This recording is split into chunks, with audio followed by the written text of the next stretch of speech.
అందరికీ నమస్కారం. ఈనాడు మన అఖండ తాండవం ఈ విజయోత్సవ పండుగకు విచ్చేసిన పాత్రికేయ సోదరులకు అందరికీ, ప్రింట్ అండ్ ఎలక్ట్రానిక్ మీడియా వారికి, అలాగే ఈ యొక్క కార్యక్రమాన్ని టీవీల ద్వారా మాధ్యమం ద్వారా వీక్షిస్తున్న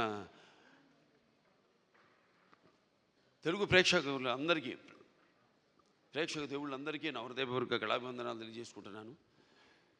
నయాభిగ్రహణ శక్తి ప్రత్యవాయుతోన విద్యతే స్వల్పమపస్య ధర్మస్య త్రాయతే మహతో భయాత్ అంటారు. అంటే కొందరు పుడతారు, ఎవరు పడితే వాడిని మనం మహానుభావులు అంటాం. అందరూ మహానుభావులు కాలేరు. అంటే ఆ శివుడు ఆజ్ఞ లేనిదే చెవ కూడా కుట్టదు. అంటే ఉపకరణాలు ఆ భగవంతుడు ఎంచుకుంటాడు కొంతమందిని ఈ పని కోసమని.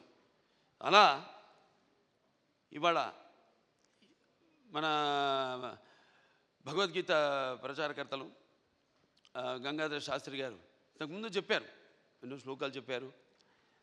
వాటిలన్నిటికీ అర్థం ఇదే. నేను అన్నదానికి ఆయన ఇచ్చిన వివరణ అది. ఇవాళ చాలా సంతోషంగా ఉంది. ఇవాళ ఈ సినిమా విడుదలై ఇవాళ ఇంత విజయవంతంగా ప్రదర్శించబడుతున్నందుకు మా తెలుగు ప్రేక్షక దేవుళ్ళకి అందరికీ కాదు,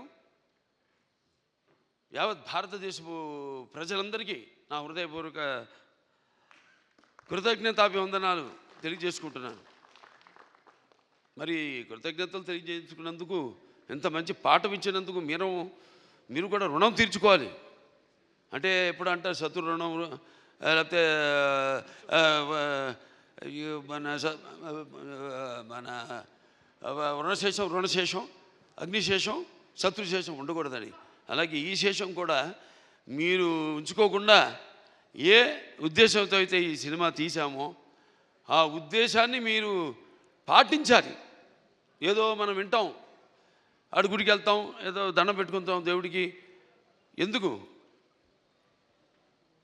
ఇప్పుడు ఆయన అన్నారు గంగాధర శాస్త్రి గారు ఇంతకుముందు, అది గుడికి వెళ్ళి చేస్తే అది భక్తి అవుతుంది.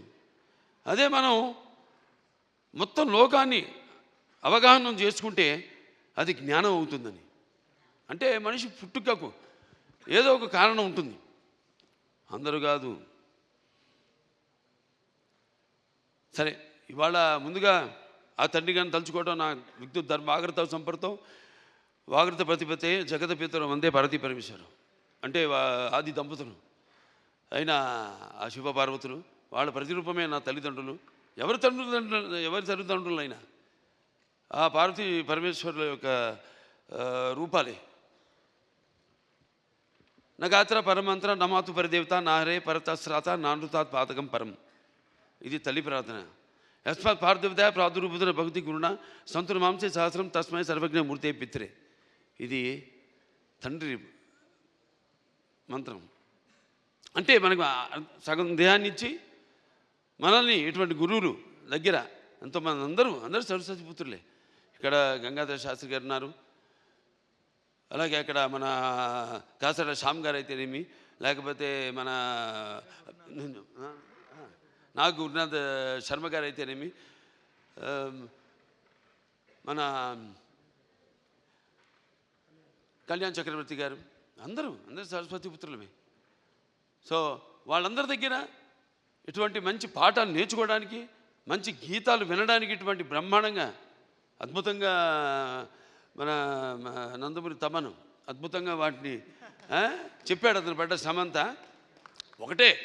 నాకు వచ్చిన అందరూ ఏమంటున్నారంటే, ఈనాడు సనాతన హైందవ ధర్మం మీసం మెలేసిందని ఈ సినిమా చూశాడు. అంటే మంత్రోచ్చారణ, అలాగే వేదం, అలాగే మన భారతదేశపు మూలాలు, మన ధర్మం, మన గర్వం, మన తేజస్సు కలిగలిపిన సినిమా అఖండ అని అందరి ఆబాలగోపాలం. ఒక మన ఆంధ్ర తెలంగాణ రాష్ట్రాలే కాదు, లేకపోతే ఎక్కడ అభిమానులు ఉన్నారో అక్కడ ఆ రాష్ట్రాలే కాదు, యావత్ ప్రపంచం ఇవాళ కోడే కూస్తుంది.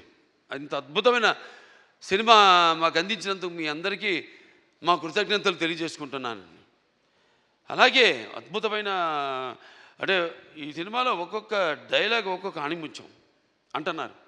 అలాగే ప్రతి సీన్ కూడా ఒక ఉద్వేగం, ఒక ఉద్రేకం, అలాగే ఒక ఉత్తేజ ప్రకంపనం అంటున్నారు జనం ఈ సినిమాని చూసి. సో సినిమా అంటే కేవలం ఈనాడు దైనందిన కార్యకలాపాల్లో పడిపోయి మనిషి తన అన్న వస్త్రాలతో పాటు ఈ యొక్క సినిమాని కూడా ఒక మాధ్యమంగా ఎంచుకున్నాడు, ఒక అవసరంగా. అంటే ఎవ్రీడే ఏమంటాం మనం, కన్జ్యూమబుల్ కమోడిటీగా, నిత్యవసర వస్తువుగా. మరి ఎటువంటి సినిమాలు తీయాలి మనం అన్నది కూడా మనం ఆలోచించవలసిన అవసరం ఉంది ఇండస్ట్రీలో పెద్దలు. అటువంటిది ఈరోజు నాకు చాలా గర్వంగా ఉంది. నా 4 సినిమాలు, ఇది 5వది, 6 రాబోతుంది రేపు. దానికి కూడా చెప్పా, చరిత్రలో చాలామంది ఉంటారు కానీ సృష్టించిన చరిత్రని మరల తిరిగి రాసి మరల చరిత్రను సృష్టించేవాడు ఒకడే. అది ఆ తెలియని ఒక శక్తి. దాని కొనసాగింపు ఆ డైలాగులు అన్నాను, నేనే ఈ శక్తి, నాదే ఆ శక్తి అని. చరిత్ర రాయాలన్నా మేమే, చరిత్ర సృష్టించాలన్నా మేమే, దాన్ని తిరిగి రాయాలన్నా మేమే. ఎంత నేనేదో పొగరుతో చాలామంది అంటారు, ఏంట్రా ఏం చూసిరా బాలకృష్ణ ఇంత పొగరని. నన్ను చూసుకునే నా పదునైన పొగరని నేను అంటాను. ఎవరిని చూసుకుని ఇంత ధైర్యం అని ఉలిక్కిపడి చేస్తుంటారు. నా వ్యక్తిత్వమే నన్ను ఉచ్చిగొలిపే ఒక విప్లవంగా అడుగడుగునో చూపిస్తాను. అలాగే ఏంట్రా వీడికి అన్నీ తెలుసా అనుకుంటాను. నన్ను తెలుసుకునే కంటే గొప్ప విద్య ఏముంటుందని ఒక సవాల్గా నిలబడతాను. అంటే ఇదంతా పొగరు కాదు, అది ఎక్కడి నుంచి వస్తుందో నాకు తెలియదు. అంతా ఆ పరమేశ్వరుడి ఓంకారం అన్నాను ఇందాక. ఓంకారం పరబ్రహ్మ సర్వ ఓంకార సంభవం అకారోకార మాంతాయ ఓంకారాయ నమో నమః. ఆ ఓంకార శబ్దం ఓమితి బ్రహ్మ ఏకాక్షరి అంటాం. అలా ఇలా తెలుసుకోవాలి. అంటే యువతరానికి ప్రతినిధులు, నవతరానికి నాయకులు, భావితరాలకు భారతదేశపు మహాశక్తి అయిన యువకులు. నీ తప్పు లేదన్ను, నీ తప్పుకు అది ఎట్లా అంటే ఈ యొక్క రొటీన్ దైనందిన కార్యకలాపాల్లో అన్నాను ఇందాక, పోటీ. దానికి నేను ఎప్పుడు ఏదైనా ఆసరా తీసుకునేది సినిమాలే, లేకపోతే సంగీతం. వీటి మీదే ఎప్పుడన్నా నేను మనిషిని, నాకు ఎప్పుడైనా నిర్లిప్తత ఇది వచ్చినప్పుడు పూజ చేస్తారు. నేను ఆధ్యాత్మికంగా రోజు గంటన్నర పూజ చేస్తాను. నేను ఆ పూజ దొరుకుతా నా వృత్తే నా దైవం. ఆ వృత్తే ఈ అఖండ సినిమాలో నా పాత్ర. నేను చెప్పాను కూడా, ఇంతకుముందు ఒక సభలో చెప్పడం జరిగింది. ఒక ఇది శివ తాండవం యొక్క విన్యాసం ఎలా చేశాను ఈ పాత్ర అంటే, ప్రతి పాత్ర యాక్టింగ్ అంటే ఊరికే నమ్మడమో అరవడమో, లేకపోతే ఒక కళ్ళల్లో కన్నీళ్లు తెప్పించడం కాదు. పాత్ర అంటే ఒక పరకాయ ప్రవేశం. అది ఒక నందమూరి ఎన్టీ రామారావు గారు. ఎందుకంటే నేను చెప్పాను ఇంతకుముందు, ఆయన తలుచుకోకుండా ఏ సభ నేను అంటే నాకు ఇంత ధన్యమైన జన్మనిచ్చి నన్ను మీ అందరి గుండెల్లో ఆయన ప్రతిరూపంగా నిలిపినందుకు, మరి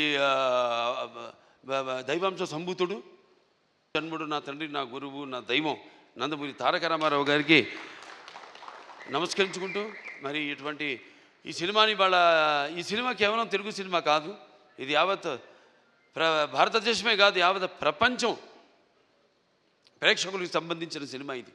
ఎందుకంటే మనం చూస్తున్నాం ఇవాళ ఎంత అశాంతి, ఎక్కడ చూసినా యుద్ధాలు, ఆకలి చావులు, లేకపోతే మనలో మనం సృష్టించుకున్న విభేదాలు. మనం గొప్ప మాట చెప్పారు ఇది మన సినిమా గురించి. ఇది కేవలం ఒక తెలుగు పురాణాలు, ఈ భగవద్గీతలు, లేకపోతే నేను చెప్పేది భారతాలు, భాగవతాలు, వీటికి సంబంధించేదే కాదు, ఒక బైబిల్కి సంబంధించింది, ఒక ఖురాన్కి కూడా సంబంధించిన సినిమా. సారే జహాं से अच्छा हिंदू सीता हमारा हम बुलबुले इसके ये गुल सीता हमारा. సో ఇవాళ ఈ పాత్ర మనం చేసే ముందు నాకు పూర్తిగా నమ్మకం నా దర్శకుడి మీద. నేను చెప్పా, కట్టె కొట్టి తెచ్చి అంతే మాట్లాడుకుంటాం మేము, అంతకంటే మాట్లాడుకోము. ఇవాళ మనం బ్యాట్మ్యాన్లు, సూపర్ మ్యాన్లు వీటిలన్నిటి గురించి మాట్లాడుకుంటాం. లేకపోతే నాన్నగారు వాళ్ళు చేసిన పౌరాణికాల్లో బాణాలు వేయడం, అగ్ని రావడం, నీళ్లు రావడం, దాంట్లో నుంచి బాణాల్లో నుంచి